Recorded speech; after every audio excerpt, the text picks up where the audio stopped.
जिंदगी जीना आसान नहीं होता, बिना संघर्ष के कोई महान नहीं होता। जब तक ना पड़े हथौड़े की चोट, पत्थर भी भगवान नहीं होता।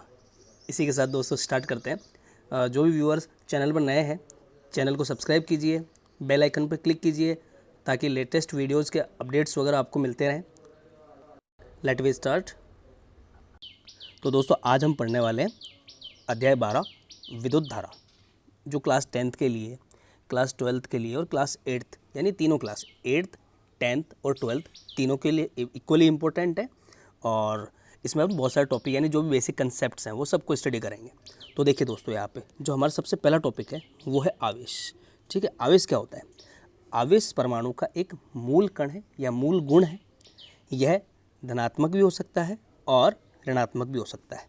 ठीक है, यानी पॉजिटिव भी हो सकता है कोई ऑब्जेक्ट और नेगेटिव भी हो सकता है ऑब्जेक्ट। अब देखिए यहाँ पर 3 केस होते हैं। ठीक है, एक केस होगा कि दोनों चार्ज कैसे हैं, पॉजिटिव है। ठीक है, अब देखो इसके आगे अपन ये प्रॉपर्टी पढ़ने वाले हैं। और ये हो सकता है कि दोनों आवेश कैसे हो, नेगेटिव हो। और तीसरी कंडीशन क्या हो सकती है कि एक पॉजिटिव हो और दूसरा जो आवेश है वो कैसा हो, नेगेटिव हो यानी ऋणात्मक हो। तो सेकंड पॉइंट देखिए आप, समान आवेश एक दूसरे को प्रतिकर्षित करते हैं। यानी कहने का मतलब है सजातीय आवेश एक दूसरे को प्रतिकर्षित करते हैं। मीन्स प्लस और प्लस एक दूसरे को प्रतिकर्षित करेंगे। ऐसे अगर माइनस और माइनस होता, ये भी एक दूसरे को क्या करेंगे, प्रतिकर्षित करेंगे। ठीक है, अगला पॉइंट देखिए, असमान आवेश एक दूसरे को आकर्षित करते हैं। मीन्स ये धनावेश और दूसरा ऋणावेश, ये दोनों एक दूसरे को आकर्षित करेंगे। यानी कहने का मतलब ये है कि सजातीय आवेश एक दूसरे को प्रतिकर्षित करेंगे और विजातीय आवेश एक दूसरे को आकर्षित करेंगे। ठीक है दोस्तों, अगर हम बात करते हैं आवेश की, तो आवेश का जो ऐसा ही मात्रक होता है, ठीक है, जिसे हम अंतर्राष्ट्रीय मात्रक भी कहते हैं, वो कूलाम होता है। क्या होता है? कूलाम, जिसे कैपिटल C से व्यक्त किया जाता है। और एक कूलाम में कितने इलेक्ट्रॉन्स होते हैं? अगर किसी पिंड पर आवेश का मान 1 कूलाम हो तो 1 कूलाम आवेश होने पर उस पर कुल इलेक्ट्रॉनों का स्थानांतरण कितना हुआ होता है? 6 × 10⁸ इलेक्ट्रॉन। ध्यान समझना इस पॉइंट को। 1 कूलाम आवेश अगर किसी पिंड पर है तो उसके द्वारा कितने इलेक्ट्रॉनों का स्थानांतरण हुआ है? 6 × 10⁸। अगर कोई पिंड 6 × 10⁸ इलेक्ट्रॉन त्याग देता है तो वो प्लस 1 कूलाम आवेशित हो जाता है। कितना हो जाता है? Plus 1 coulomb. और यदि कोई पिंड, जो दूसरा पिंड है, वो 6 × 10⁸ इलेक्ट्रॉनों को ग्रहण कर लेता है, तब उस पर आवेश कितना हो जाएगा? तब उस पर आवेश हो जाएगा -1 कूलाम। ठीक है, तो अच्छे से कंसेप्ट पता चल गया होगा आपको। और इसके लिए कितने इलेक्ट्रॉनों का स्थानांतरण होना चाहिए? 6 × 10⁸। ठीक है, और अब बात करते हैं अपन एक इलेक्ट्रॉन पर आवेश कितना होता है। ठीक है, पहले मैं पूरी स्लाइड को क्लियर कर देता हूँ। ठीक है दोस्तों, ये पूरी स्लाइड क्लियर है। अब देखिए, अब बात करते हैं दोस्तों अगले गुण की। ठीक है, तो एक किसी पिंड पर 1 कूलाम आवेश के लिए आपको ये तो पता चल गया कि 6 × 10⁸ इलेक्ट्रॉनों का स्थानांतरण होता है। एक इलेक्ट्रॉन पर कितना आवेश होता है? एक इलेक्ट्रॉन पर होता है 1.6 × 10⁻19 कूलाम। कितना होता है? 1.6 × 10⁻19 कूलाम, जिसको हम स्मॉल ई से भी व्यक्त करते हैं। किससे व्यक्त करते हैं? स्मॉल ई, जो कि एक इलेक्ट्रॉन के आवेश का परिमाण है। अगर मैं एक इलेक्ट्रॉन के आवेश की बात करूं तो इलेक्ट्रॉन ऋणावेशित होता है, यानी उस पर नेगेटिव चार्ज होता है। और नेगेटिव चार्ज कितना होता है? एक इलेक्ट्रॉन की बात करते हैं तो 1.6 × 10⁻19 कूलाम ऋणात्मक। ठीक है, और यहाँ पर एक इलेक्ट्रॉन के आवेश के परिमाण को किससे व्यक्त किया जाता है? स्मॉल ई से व्यक्त किया जाता है, जिसका मान कितना होता है? 1.6 × 10⁻19 कूलाम। अब बात करते हैं अगले पॉइंट की, जिसे हम क्वांटीकरण का नियम भी बोलते हैं। किसका नियम बोलते हैं? क्वांटीकरण का, या क्वांटाइजेशन ऑफ चार्ज। तो किसी भी पिंड पर जो आवेश होता है, अगर उसको हमें व्यक्त करना है कि उस पर कितना आवेश आएगा, ठीक है, तो उसका आवेश ज्ञात किया जाता है इस फॉर्मूले से, Q = NE। ध्यान रहे, इसको अपन थोड़ा संशोधित भी कर सकते हैं। Q = होता है ±NE। ठीक है, N क्या है यहाँ पर? N है इलेक्ट्रॉनों की संख्या। N यहाँ पर क्या है? इलेक्ट्रॉनों की संख्या है। और E क्या है यहाँ पर?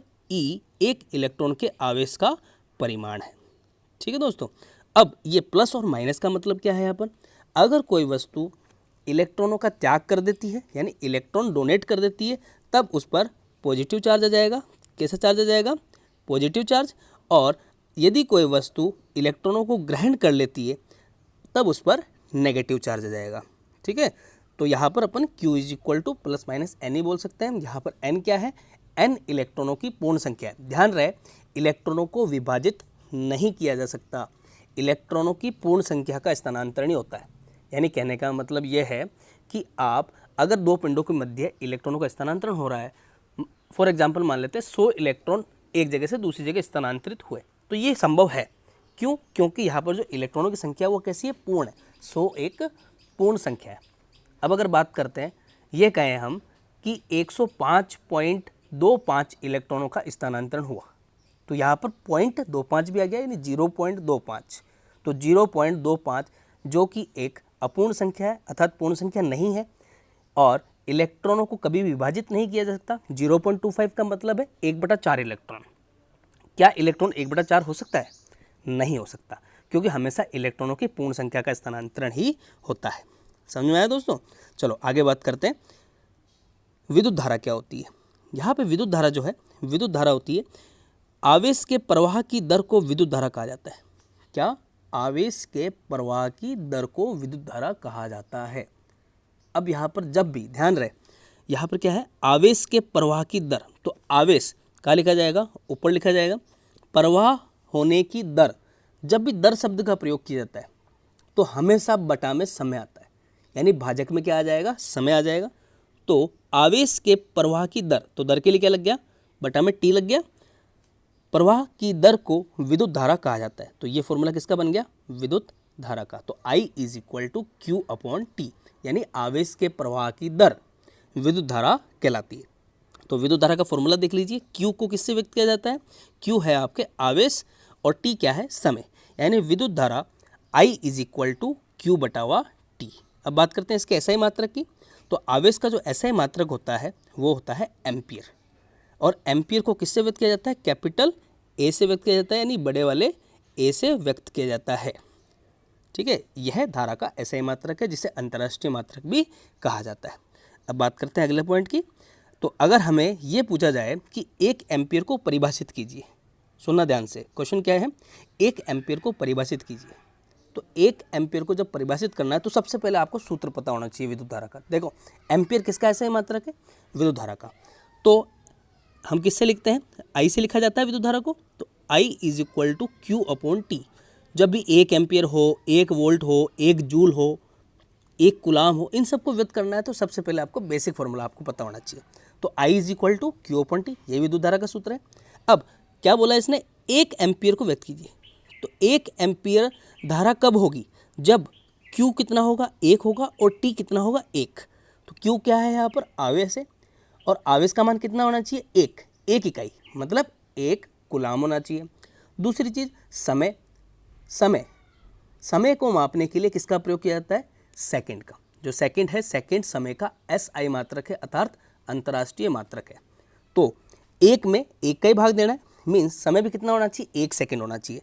यानी 1 एम्पियर धारा तब होगी जब आवेश का मान 1 कुलाम होगा और समय का मान 1 सेकंड होगा। अर्थात यदि किसी चालक या किसी पदार्थ से 1 सेकंड में 1 कुलाम आवेश का प्रवाह हो तो प्रवाहित धारा का मान 1 एम्पियर होता है। तो मोस्ट इंपॉर्टेंट हो गया बेटा, इससे क्वेश्चन निकल के आता ही आता है, और अधिकांश आप लास्ट ईयर के पेपर्स उठाकर देख लो, आपको 1 एम्पियर की डिफाइन पूछी जाती है। ठीक है, आगे बात करते हैं 1 मिली एम्पियर। ठीक है, मिली को इंडिकेट किया जाता है स्मॉल m से। किससे इंडिकेट किया जाता है, स्मॉल m, यानी छोटे वाले m से। तो सीधी सीधी बात है, आपको 2-3 चीज़ें हमेशा ध्यान रखो आप। ठीक है, आपने देखा होगा किलोमीटर, किलोग्राम, तो यहाँ पे क्या आ रहा है, किलो शब्द कॉमन है। तो किलो के लिए 3 चीज़ें बता रहा हूँ मैं, मोस्टली ये मिलेगी आपको। तो किलो के लिए होता है 10⁻3। इसके अलावा बहुत सारे प्रीफिक्स होते हैं, नैनो है, माइक्रो है, मेगा है, गीगा है, टेरा है। तो अपन यहाँ पर एज ए 10th लेवल बात कर रहे हैं, तो 10th लेवल के लिए आपको 3 चीज़ें तो हमेशा ध्यान रखनी ही रखनी है। तो पहला क्या होगा, किलो। किलो के लिए पावर होती है 10⁻3, जिसको आप ये कह सकते हो 1000, 1000। समझ में आया। अब दूसरी चीज़ जो इंपॉर्टेंट है वो है सेंटी। ठीक है, थोड़ा ऊपर लिख देता हूँ मैं, सेंटी C। तो C इज इक्वल टू 10 की घात होता है -2।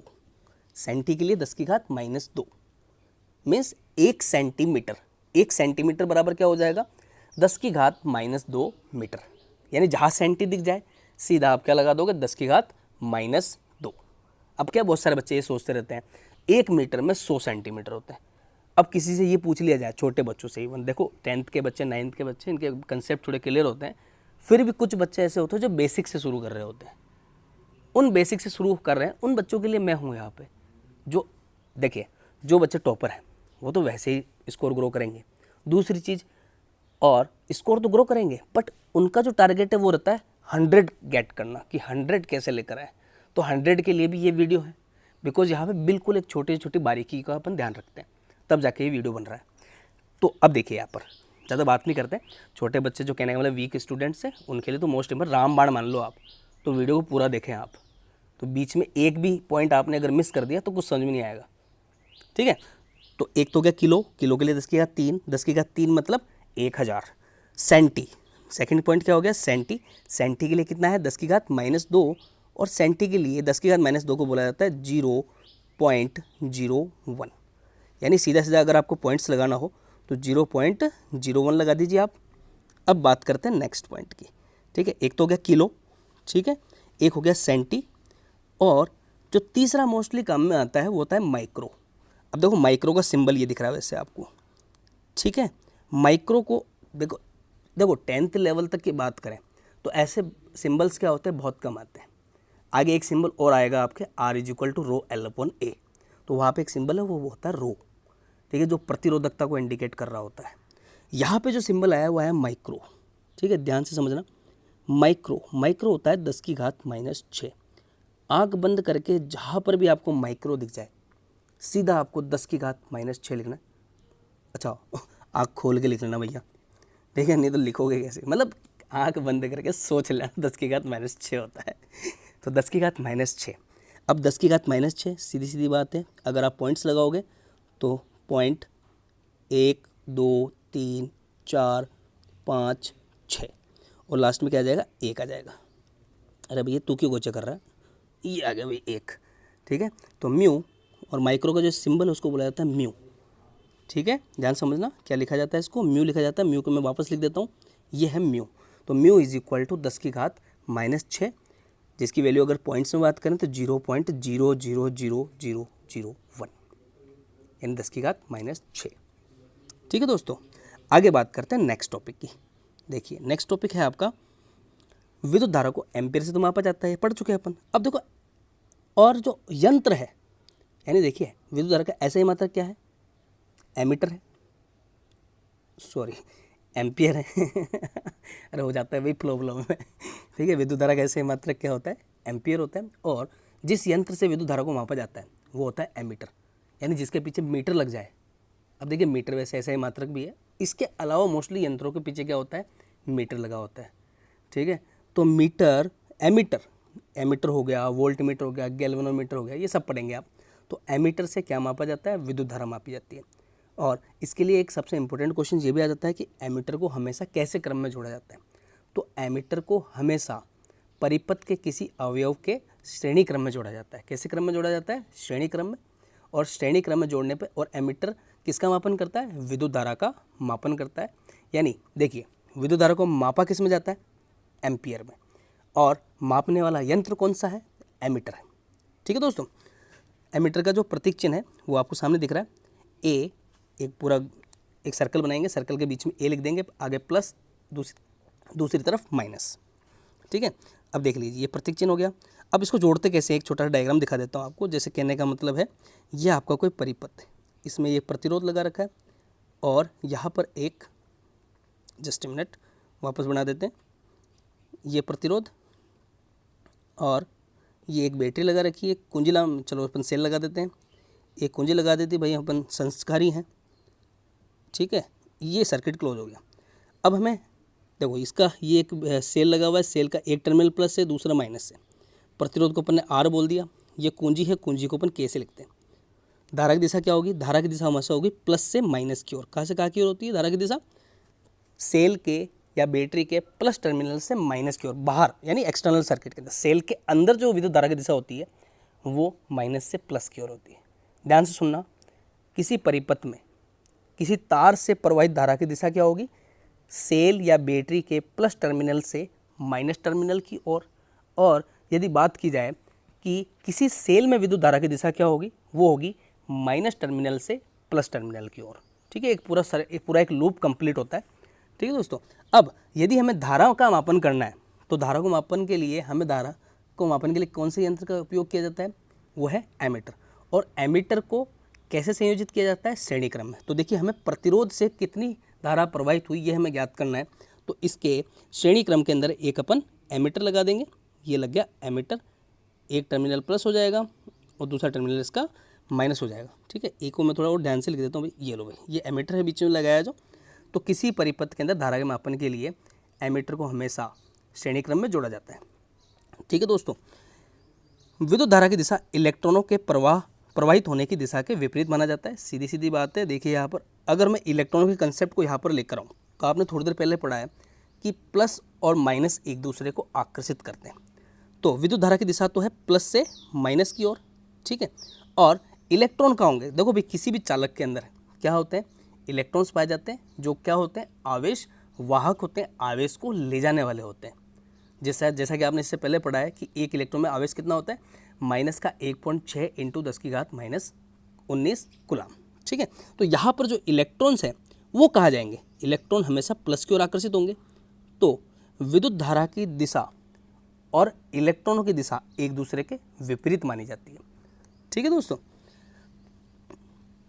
अब देखिए विभवांतर। अच्छा, इसके बाद देख लीजिए क्यों। एक कारण और मान लो आप, जिस समय विद्युत धारा की परिघटना का सर्वप्रथम परीक्षण किया गया, देखो जब खोज की गई थी तो खोज करने पे इनको इलेक्ट्रॉनों के बारे में इतनी जानकारी नहीं थी। तो उन्होंने ये कहा था कि विद्युत धारा की दिशा और धनावेश के प्रवाह की दिशा समान होती है।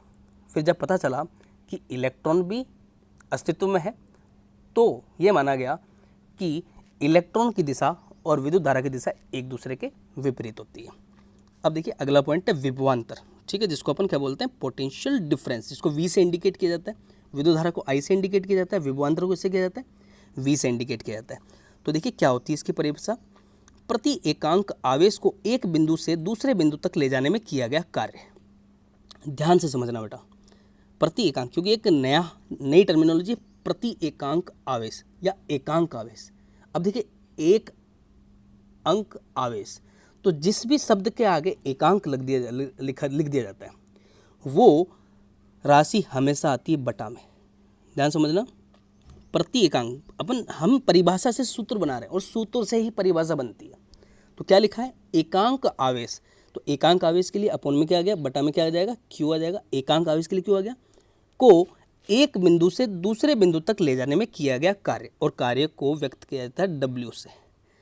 ठीक है, तो एक चीज मिल गई आपको, टर्म क्या मिला? W/Q।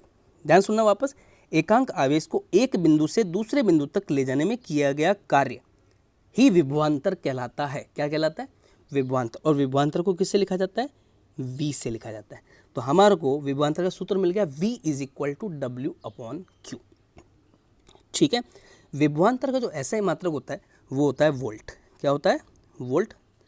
देखिए, पोटेंशियल डिफरेंस यानी विभवांतर को व्यक्त करने के लिए V का प्रयोग किया जाता है, और इसका जो मात्रक है वो वोल्ट होता है, और उसको भी व्यक्त करने के लिए V का ही प्रयोग किया जाता है। अच्छा, यहाँ पर थोड़ा सा मिसप्रिंट है, देखिए दोस्तों, यहाँ मैंने कमेंट भी कर रखा है, V = W/θ लिखा है, जो थोड़ा सा गलत है। तो फॉर्मूला क्या हो जाएगा यहाँ पर? V = W/Q।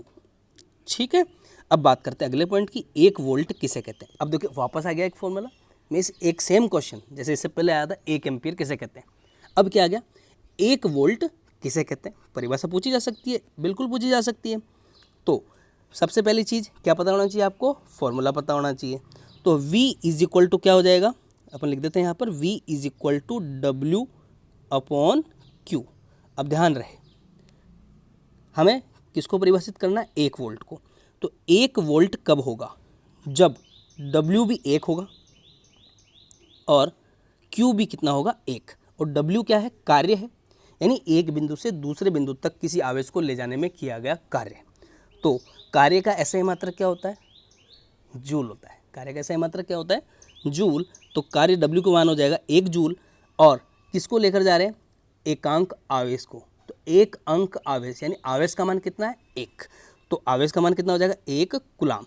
मीन्स 1 वोल्ट कब होगा? जब 1 कूलाम आवेश को एक बिंदु से दूसरे बिंदु तक ले जाने में किया गया कार्य अगर 1 जूल हो, कितना हो? 1 जूल हो, तो कुल विभवांतर दोनों बिंदुओं के मध्य कितना होगा? 1 वोल्ट होगा। आई होप सो आपको समझ में आया होगा बिल्कुल। ठीक है, तो 1 वोल्ट क्या हो जाएगा? 1 जूल अपॉन 1 कूलाम। तो 1 वोल्ट इज इक्वल टू हो जाएगा 1 जूल। अब देखिए अपॉन में कूलाम है, उसको आप जैसे ही ऊपर लेके जाएंगे तो कूलाम की पावर कितनी हो जाएगी? -1 हो जाएगी। तो 1 जूल कूलाम इनवर्स। ठीक है दोस्तों, अब बात करते हैं वोल्ट मीटर। देखिए धारा को मापने के लिए एमीटर का प्रयोग, वोल्टता को मापने के लिए किसका प्रयोग किया जाता है? कौन से यंत्र का प्रयोग किया जाता है? वोल्ट मीटर का प्रयोग किया जाता है। समझ में आया दोस्तों? अब देखिए अपन रीड कर लेते हैं। विभवांतर को मापने के लिए जिस युक्ति का प्रयोग किया जाता है उसका प्रतिरोध ज़्यादा होता है। देखो ये स्पेसिफिकेशन है इसका। पहली चीज़ तो इसका प्रतिरोध ज़्यादा होता है और हमेशा पार्श्व क्रम में जुड़ता है। ठीक है, पॉइंट आया पार्श्व क्रम, ध्यान से सुनना। पार्श्व क्रम का मतलब होता है समांतर क्रम। एमीटर जुड़ता है श्रेणी क्रम में, वोल्ट मीटर जुड़ता है समांतर क्रम में। तो समांतर क्रम में कौन जुड़ेगा? Volt meter. श्रेणी क्रम में कौन जुड़ेगा? एमीटर। ठीक है दोस्तों, तो वोल्ट मीटर का प्रतीक चिन्ह, जो प्रतीक चिन्ह है एमीटर के जैसा ही है, बट ए की जगह वी लिखा हुआ होता है। ये यहाँ पर इसका प्रतीक चिन्ह हो गया। अब बात करते हैं विद्युत सेल। ठीक है, अब देखिए सेल शब्द यहाँ पर आया है। विद्युत सेल क्या होता है? विद्युत सेल एक ऐसी सरल युक्ति है जो विभवांतर को बनाए रखती है। अब देखिए इसके बारे में कुछ विशेष बातें और समझ लो आप। सेल जिसे हम एक ऐसी युक्ति भी कह सकते हैं जो विद्युत ऊर्जा को रासायनिक ऊर्जा को विद्युत ऊर्जा में परिवर्तित करती है। यानी विद्युत सेल एक ऐसी युक्ति है जो रासायनिक ऊर्जा को विद्युत ऊर्जा में रूपांतरित करती है, जिसका एक टर्मिनल प्लस होता है और दूसरा टर्मिनल माइनस होता है जब हम इसके प्रतीक चिन्ह की बात करें तो। और विद्युत धारा की जो दिशा होती है वो हमेशा उच्च विभवांतर से निम्न विभवांतर की होती है। अब देखिए इसका मतलब क्या है, ये उच्च विभवांतर और निम्न विभवांतर वाला फंडा क्या है। अब देखिए यहाँ पर जैसे मैंने क्या किया, एक छोटा सा सर्किट बना देते हैं। ये एक सेल है, यहाँ पर प्लस मेंशन कर दिया, यहाँ पर ने माइनस कर दिया, और यहाँ अपन ने एक प्रतिरोध जोड़ देते हैं भाई। सर्किट को क्लोज कर देते हैं। ठीक है, ये क्लोज हो गया भाई, है ना। अपन अभी थोड़ा संस्कार नहीं दिखा रहे हैं कुंजी नहीं लगाई अपन ने। ठीक है, अब देखिए विद्युत धारा की दिशा हमेशा उच्च विभवांतर से निम्न विभवांतर की ओर होती है। कैसे? अब देखिए एक टर्मिनल प्लस है, दूसरा टर्मिनल माइनस है, हमें धारा की दिशा बतानी है। तो उच्च कौन सा हो जाएगा? प्लस हमेशा उच्च होगा, माइनस हमेशा निम्न होगा। तो धारा कहाँ से कहाँ प्रभावित होगी? प्लस से माइनस की ओर। समझ में आया दोस्तों? तो हमेशा धारा उच्च विभवांतर से निम्न विभवांतर की ओर प्रभावित होती है। चलो इससे संबंधित एक क्वेश्चन और देख लेते हैं, हल्का सा छोटा सा है ना, आपका कंसेप्ट क्लियर हो जाएगा इसमें। अब हमने क्या किया, एक प्रतिरोध लिया। ये क्या लिया? एक प्रतिरोध है, ये प्रतिरोध का प्रतीक चिन्ह इस तरफ हमने जोड़ दिया। हम जोड़ लेते हैं जैसे चलो यहाँ जोड़ लेते हैं 0 वोल्ट। कितना वोल्ट कर दिया? एक तरफ जो विभव दिया हमने वो दिया 0 वोल्ट, और दूसरी तरफ हम विभव दे देते हैं -1 वोल्ट।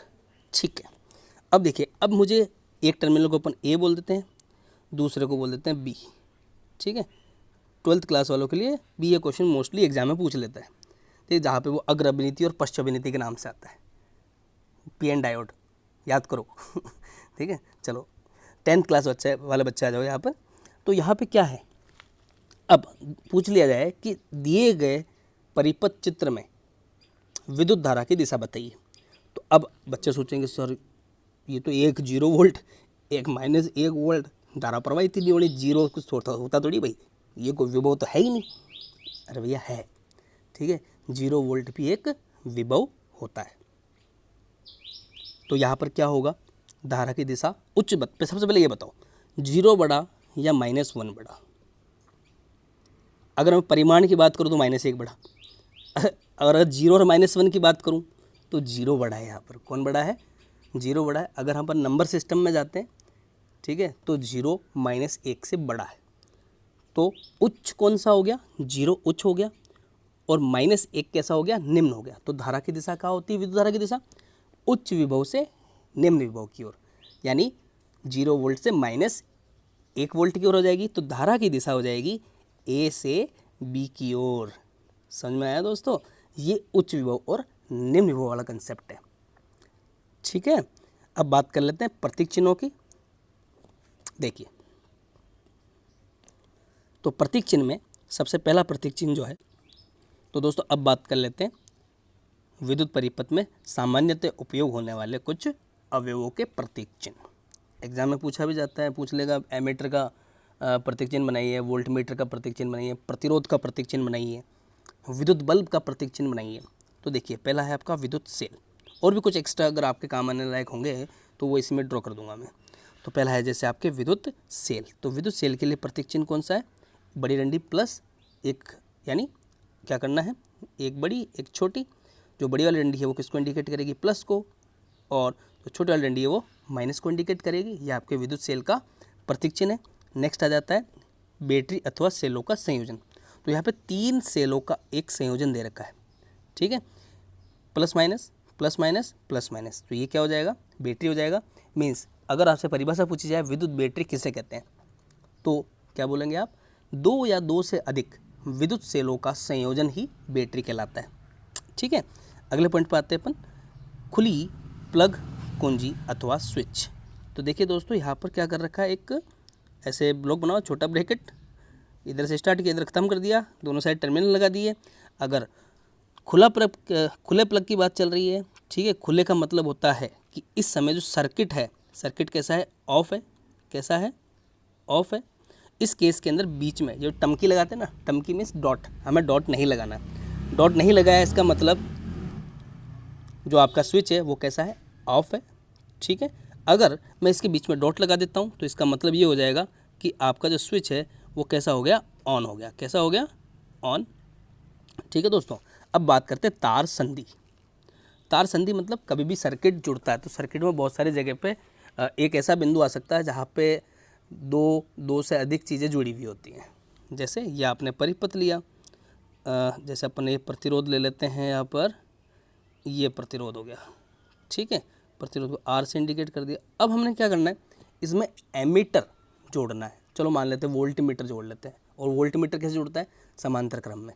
ठीक है, अपने जोड़ दिया वोल्ट मीटर। अब जहाँ पे हम जोड़ेंगे वोल्ट मीटर के टर्मिनल को, वो हो जाएगा तार संधि। जहाँ पे तार जुड़ते हैं उसे तार संधि कहा जाता है। तो यहाँ पे जैसे मैंने एक वोल्ट मीटर जोड़ दिया, ये वी हो गया, एक सिरा इसका प्लस और दूसरा सिरा माइनस। ठीक है, अब एक तो पॉइंट हो गया, एक को बोल देते हैं ए, और जो दूसरा पॉइंट है उसको बोल देते हैं अपन बी। तो ए और बी ये दोनों क्या है? ये है तार संधि बिंदु। समझ में आया? ठीक है, अब बात करते हैं बिना संधि के तार की क्रॉसिंग। अब क्या होता है, बहुत बार ऐसी चीज़ें हो जाती है कि हमें तार को जोड़ना नहीं होता, क्रॉस करना होता है। अब हम वास्तविक जीवन में क्या करते हैं, वास्तविकता में उनके ऊपर एक प्लास्टिक की कुचालक की परत होती है, तो कितने ही तार एक साथ रख लो उनके बीच में कोई संयोजन नहीं होता है। फिर भी अगर हमें उसको परिपथ में इंडिकेट करना है, परिपथ बताना है, तो परिपथ के लिए हम उसको क्या कर देंगे, बिना संधि वाली क्रॉसिंग से दर्शाएंगे। तो क्रॉसिंग के लिए क्या होता है, जैसे एक तार ये रहा, ठीक है, अब इस तार के ऊपर एक दूसरा तार ऊपर से आ रहा है तो उसकी क्रॉसिंग करनी है। क्रॉसिंग का मतलब संयोजन नहीं हुआ है, ये ऊपर से निकल रहा है, तो इसको थोड़ा सा घुमाव देके ऊपर से निकाल देंगे। ठीक है दोस्तों, अब बात करते हैं अपन विद्युत बल्ब की। तो विद्युत बल्ब का प्रतीक चिन्ह, अब देखिए विद्युत बल्ब बहुतायत उपयोग में होने वाला एक विद्युत युक्ति है। तो विद्युत बल्ब के लिए यहाँ पर आपको क्या बनाना है, एक छोटा सा दिल बनाना है। ये हो गया हमारा दिल और ये हो गया विद्युत बल्ब। अब बहुत से बच्चों से तो ये भी नहीं बनता है, भैया दिल बनाओ। ठीक है, चलो आओ आगे। अच्छा, प्रतिरोधक है 8th नंबर। ठीक है, तो प्रतिरोध इतनी बार अपने शुरुआत इसी से करिए तो प्रतिरोध का चिन्ह तो आपको वैसे ही पता चल गया होगा। ठीक है दोस्तों, अब बात करते हैं इसके अलावा कुछ इंपॉर्टेंट पॉइंट्स वगैरह। इसके बाद देखिए ओम का नियम है आपका, ठीक है। अच्छा, एक दो प्रतीक चिन्ह और हैं, देख लीजिए आप। परिवर्ती प्रतिरोधक है। परिवर्ती प्रतिरोध के लिए यहाँ पर जैसे प्रतिरोध का जो चिन्ह होता है उसके अंदर अपन एरो लगा देते हैं, तो एरो इंडिकेट कर रहा है परिवर्ती यानी परिवर्तनशील। इसको परिवर्तनशील प्रतिरोध भी कहते हैं। तो जब इसकी वैल्यू को कम ज़्यादा करना होता है तो रियलिटी में क्या होता है, जिसको बोला जाता है धारा नियंत्रक, ठीक है, जिसको इंग्लिश में बोलते हैं रियोस्टेट। क्या बोला जाता है? रियोस्टेट बोला जाता है। उसके ऊपर एक स्पर्शी कुंजी होती है, जिसको मतलब आगे पीछे उसको सरकाया जाता है, तो उससे क्या होता है, उसका प्रतिरोध कम या ज़्यादा होता है। ये वास्तविकता की बात है, ठीक है। प्रतीक चिन्ह पता चल गया आपको, ऐसे इंडिकेट किया जा सकता है। और दूसरा तरीका ये है कि आप प्रतिरोध बनाओ और ऊपर से क्रॉसिंग लेके आओ, उसको ऐसे टच कर दो, एरो बना दो। तो ये क्या है?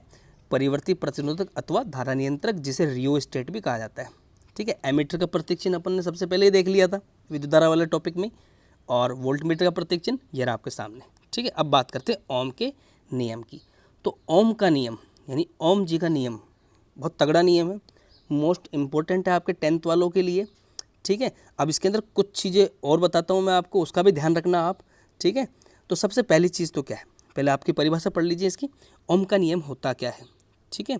किसी विद्युत परिपथ में धातु के तार के दोनों सिरों के बीच विभवांतर उसमें प्रवाहित होने वाली विद्युत धारा के समानुपाती होता है, परंतु तार का तापक्रम समान रहना चाहिए। यानी यहाँ पर जो पॉइंट है वो क्या है, समझ लो पहले। धातु के तार के, ये कोई तार है आपका, ठीक है। इसके तार के साइड में अपन ने क्या लगा रखा है, जैसे तार को थोड़ा सा मोटा कर देता हूँ, ये हो गया भाई। इसके अपन ने एक बैटरी लगा दी, चलो थोड़ा सा डायग्राम से ही बना देते हैं यार, ड्राइंग को क्या है कि थोड़ा, ये लो भाई, ये रहा अपना एक तार ले लिया, तार को छोटे तार से जोड़ दिया, ठीक है। ये अपन ने बैटरी लगा दी, चलो सेल लगा देते हैं, एक प्लस है और दूसरा माइनस है।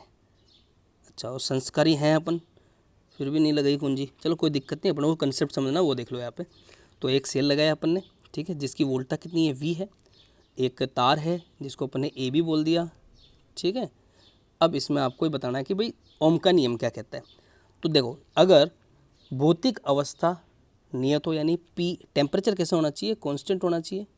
टेम्परेचर कैसा होना चाहिए, कांस्टेंट, यानी कमरे के तापमान पे उपयोग करो। और ऐसा नहीं कि भाई आप उसको चूल्हे में डाल के उपयोग में ले रहे हो, ठीक है, गल जाएगा पिघल जाएगा भैया, फिर क्या काम में लोगे, कौन सा ओम का नियम लगाने वाले हो ठीक है। अब यहाँ पे ए बी तार है, ठीक है, ए बी तार के दोनों सिरों पर एक सेल लगा दिया जिसकी वोल्टता कितनी है, V। अब तो ओम जी क्या बोलते हैं, ओम जी ये कहते हैं कि चालक तार से प्रवाहित होने वाली धारा का मान, किसका मान, धारा का मान तार के दोनों सिरों पर लगाए गए विद्युत सेल की वोल्टता के समानुपाती होता है। तो कंसेप्ट समझना बेटा, यहाँ पे ये थोड़ा सा मिसप्रिंट ही मानो आप, देखो क्या चीज़ है, क्योंकि डायरेक्टली प्रोपोर्शनल अगर सिंबल मिला नहीं होगा इसको, तो चलो अपन इसको काट देते हैं। तो क्या है, V समानुपाती I, ठीक है दोस्तों। तो और इस केस के लिए क्या होना चाहिए, टेम्परेचर कांस्टेंट होना चाहिए। तो पहले वापस सुन लीजिए आप, किसी विद्युत परिपथ में धातु के तार के दोनों सिरों के बीच विभवांतर उसमें प्रवाहित होने वाली धारा के समानुपाती होता है, परंतु तार का तापमान समान रहना चाहिए। तो V समानुपाती I स्टेटमेंट लिख दिया। अब ध्यान समझना, क्योंकि देखो 10th क्लास 9th क्लास में जाकर ही ये चीज़ें आती समानुपात वाली। तो समानुपात वाले चिन्ह को जब हटाया जाता है तो दो चीज़ें आती हैं, एक तो बराबर का चिन्ह और एक आता नियतांक। तो V समानुपाती I, तो समानुपात को जब हटाया जाएगा तो दो चीज़ें आएगी, एक तो आएगा बराबर का चिन्ह, एक आएगा नियतांक। और यहाँ पे जो नियतांक है वो है R, जो है तार का प्रतिरोध, और पीछे वैसा का वैसा रह गया I। यानी समानुपात हटा और इक्वल का चिन्ह और एक नियतांक आ गया। यहाँ पे जो नियतांक है इसे हम क्या बोलते हैं, प्रतिरोध कहते हैं। ये जो R जो है वो एक नियतांक है जो तार का प्रतिरोध है। तो V = RI।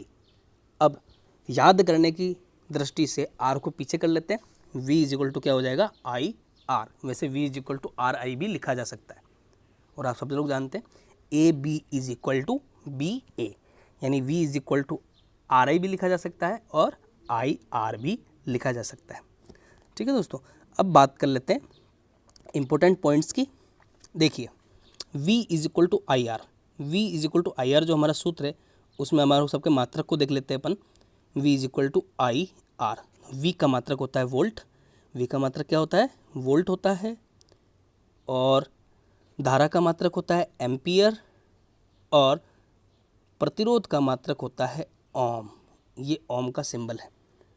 ठीक है दोस्तों, याद रहे, विभवांतर या वोल्टा का मात्रक वोल्ट होता है, विद्युत धारा का मात्रक एम्पियर होता है, और प्रतिरोध का ऐसा ही मात्रक ओम होता है। अब देखिए, ओम का नियम जब किसी भी वस्तु पर या किसी पदार्थ पर जब लागू होगा तो कब लागू होगा, उसके लिए जो ग्राफ बनता है V और I के बीच का, देखो समानुपात का मतलब ये हो गया कि दोनों के बीच में समान अनुपात का संबंध है। तो दोनों के बीच में जो ग्राफ बनेगा वो कैसा बनेगा, एकदम रेखिक ग्राफ बनेगा, यानी लीनियर बनेगा। यानी एक तरफ अगर हम V इंडिकेट करते हैं और एक तरफ I इंडिकेट करते हैं, इस तरफ V लिख दिया, इस तरफ I लिख दिया, ठीक है, तो जो इसका ग्राफ बनेगा चालक पदार्थों के लिए वो कैसा होगा, रेखिक होगा, बिल्कुल सीधा होगा।